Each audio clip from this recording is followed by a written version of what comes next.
Katata Tiago Kakali Gabadon 4-star safety rating. Niat Tiago, Bachangan Galikawan Jongpi, Niat Tiago, Nakabentaga Jinshan Kalongi Jongpi, one Chaka Frank Motors Halat Korban test drive Menta. The all-new Tiago. It's seriously fun.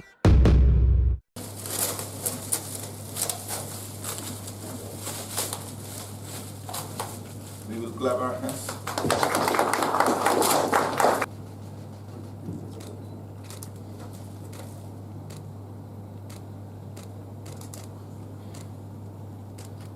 Ban Ieng Skhem Hala Kanongrem Ban Pynlong ya Jylla kum ka 5-star state ka party congress kala Pyllait ba ya ka matrikam ki jongka ni ki manifesto da ka jingilang bla Pynlong hapo Vivanta Hotel. Ya ka manifesto la Pyllait ba do General Secretary AICC Jairam Ramesh da ka jingin don lengkat idongilam ka Meghalaya Pradesh Congress Committee hapo ka jingilam ba Vincent H. Pala o Manish Chatra bat kiwi-kiwi kinongilam ba hakmat jong ka party. Habakran hakani ka sngi hading jing Pyllait ya ka manifesto Ujeram Ramesh Shillong bakathong hi jong ka party congress kalong panai jing erap ka balai haja chibnai sha kilong kami kibala sha eno hlau lok pan aikam aijam miki khun samla ban Pyllait ya ka Jylla na ka jingdo ka light ban Pyllait ya ka Jylla na ka kambam sap batru ka Jylla ka ban light no drugs bat kiwi Shusho Nagalang uni nongilam ba hakmat ka Congress la itu ba ya menta ka kanti kanya kun marwai persha yikibai pat ki party ki bedangsti hagaban yiketi ba lang ya hagajing thau ya ka sarkar bat ki pait ba ki start ila phai khmat ka Congress bat ka party kan sabat byang ya ulakam sanchar ha ka Jylla hi barok way. Honorable MP Shri Jairam Ramesh ji, MPCC Chief and Honorable MP Ma Vincent Pala, all the dignitaries on the dais, friends from the media, and all who are associated with this program. We are sitting here because of the culmination of 6 to 7 months of hard work. When we prepare for the election, we have advised all our grassroots workers to go and meet the people, feel the pulse of their needs, especially in the villages and in rural areas. The need of the people are different from different areas. Urban areas, needs are different. Rural areas, the needs are different. So, both urban and rural areas, our workers have interacted with the people. People below the poverty line, our workers have interacted with college students. Our workers have also interacted with workers who work in different fields. Our workers have also met friends from the media. Our workers have also interacted with people who are domestic workers, so on and so forth. So all the inputs that we get from our grassroots workers have been compiled, and we have named them one by one in our manifesto. So this hard work that has been really done by our workers, I salute all of them. And today is the day that when we go to the election, all the promises that we make here in the manifesto are real promises, doable promises, and promises that can be fulfilled. Meghalaya means the abode of the clouds. But today, these clouds have taken on a different meaning. Today, the clouds are of not rain-bearing clouds, but these clouds are of corruption, these clouds are of unemployment, power cuts, these clouds are of a damage to the independent identity of the people of Meghalaya. And finally, these are the clouds of political puppetry, which I will explain to you a little later. In the last 5 years, We have had a government of the MDA, by the MDA, for the MDA. This is the Money Development Alliance. The alliance partners have taken a temporary divorce for the purpose of elections and are claiming to be fighting as independent parties. But let nobody be fooled.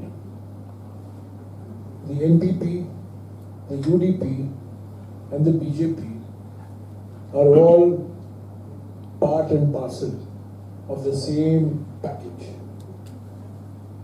So the first fight that the Congress is fighting in this election is a fight against corruption. The extraordinary coal scam, the continuation of the inhuman practice of bribe money. I was the environment minister, and in many ways, I don't like to boast about what I did, but I am father of the NGT.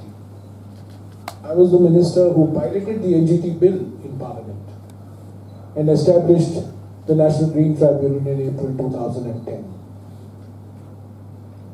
And it's extraordinary how the orders of the National Green Tribunal have been flouted in pursuit of private gains, private profits, in a most inhuman and degrading manner.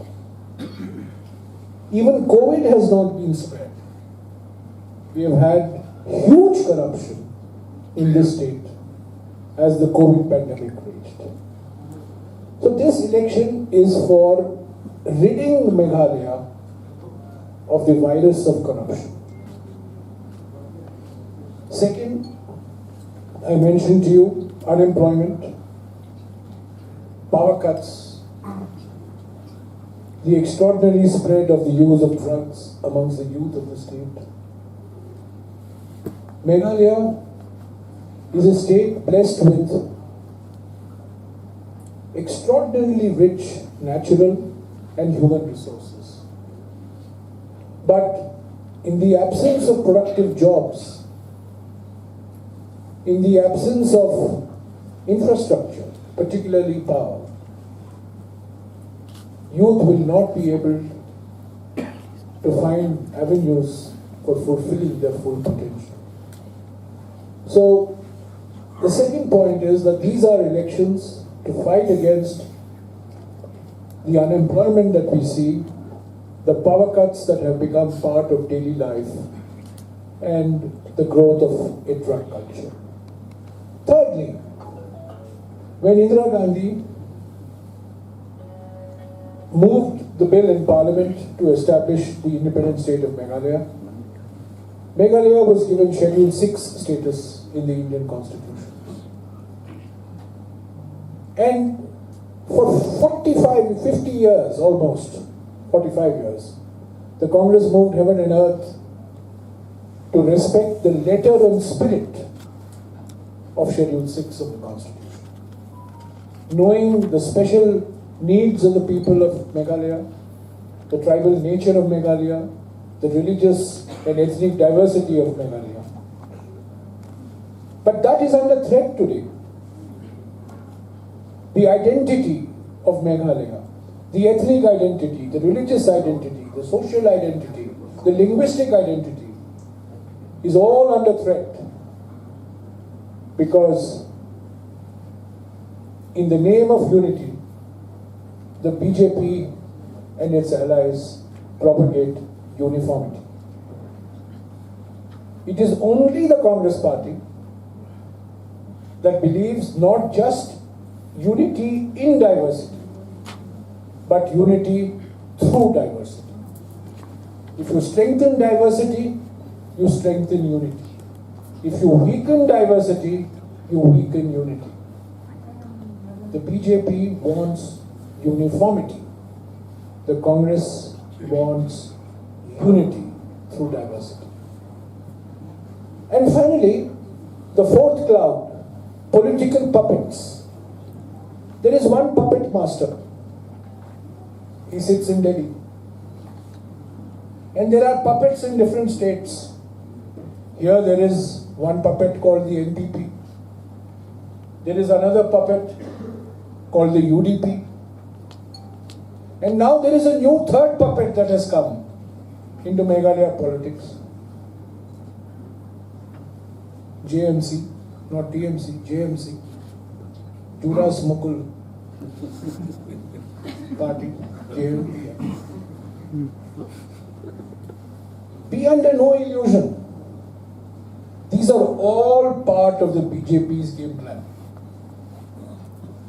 NPP is BJP's A team here, UDP is BJP's B team here, TMC or JMP is BJP's C team here, and BJP is the D team here.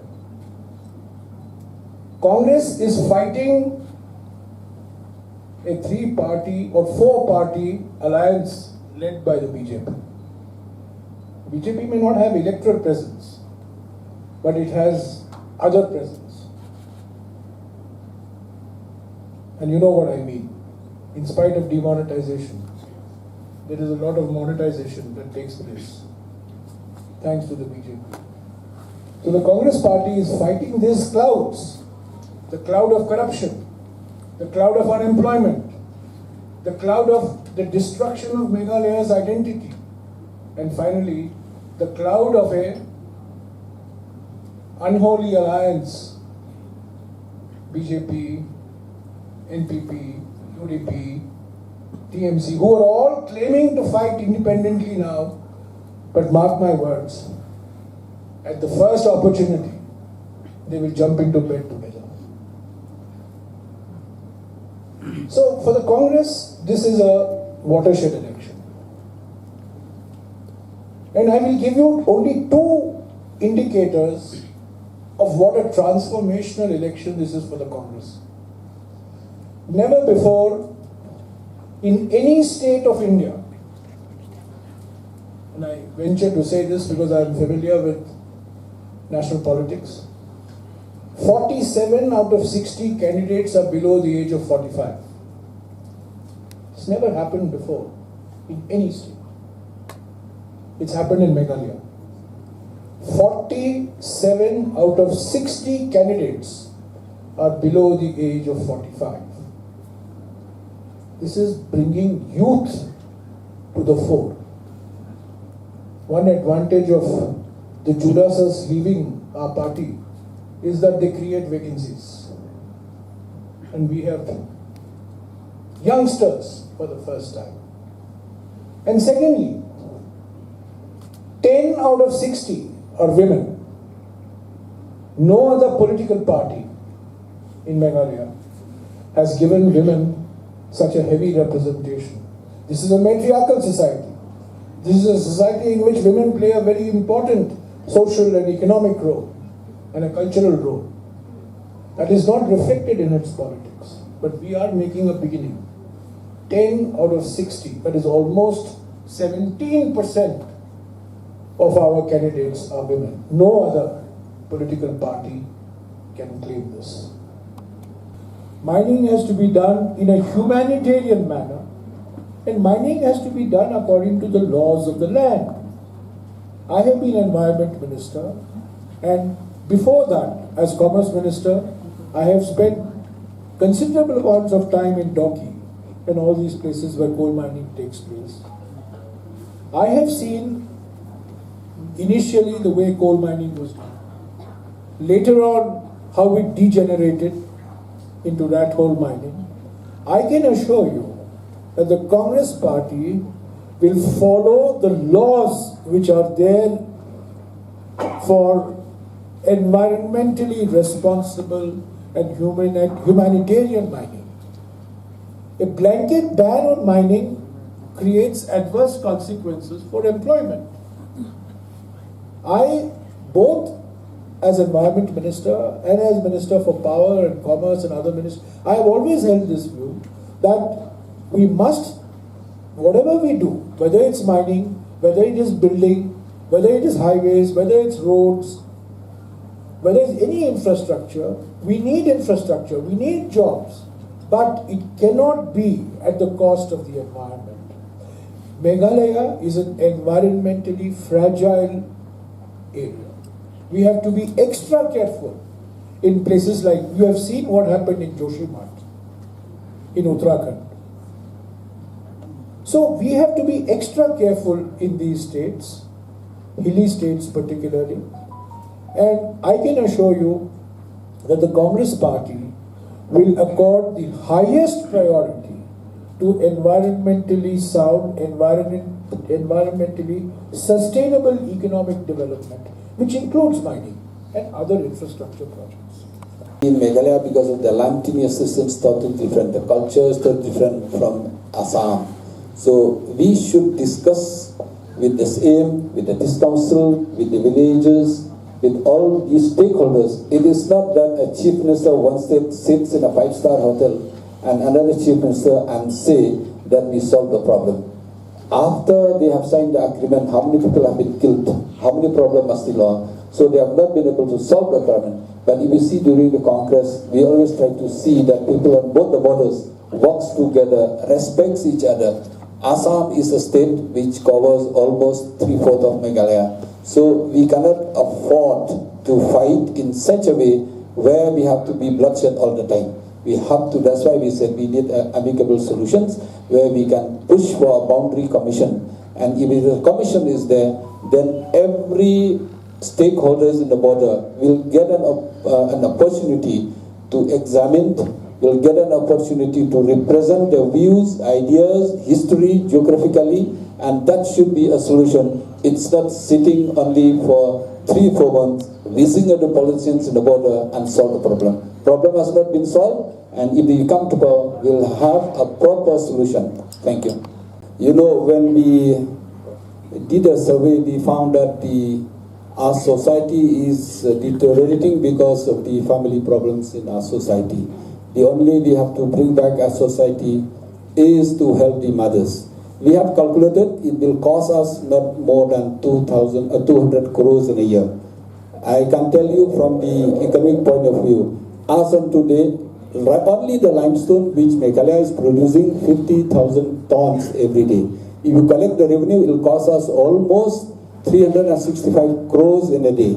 But the real collection is not even 80 crores in a day. So there's a leakage of revenue of almost 250 crores in a year, not in a day, in a year. Almost 250 crores leakage of revenue in a year, only from cement factory, from limestone. So with that money is enough for us to serve the purpose for the single mother.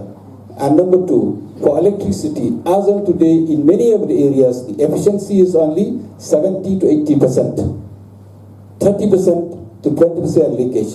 To help in electricity, if we can serve that, we can increase the efficiency from 80% to a 95%, which is doable. All over the world, the efficiency is 97-98%. Why not in Meghalaya? People of Meghalaya are good, cooperative, and people of Meghalaya, they don't like stealing. So only way is that the government has to stop the stealing, and people, we have to educate the people. So the electricity which we have as of now, 180 crores unit in every year.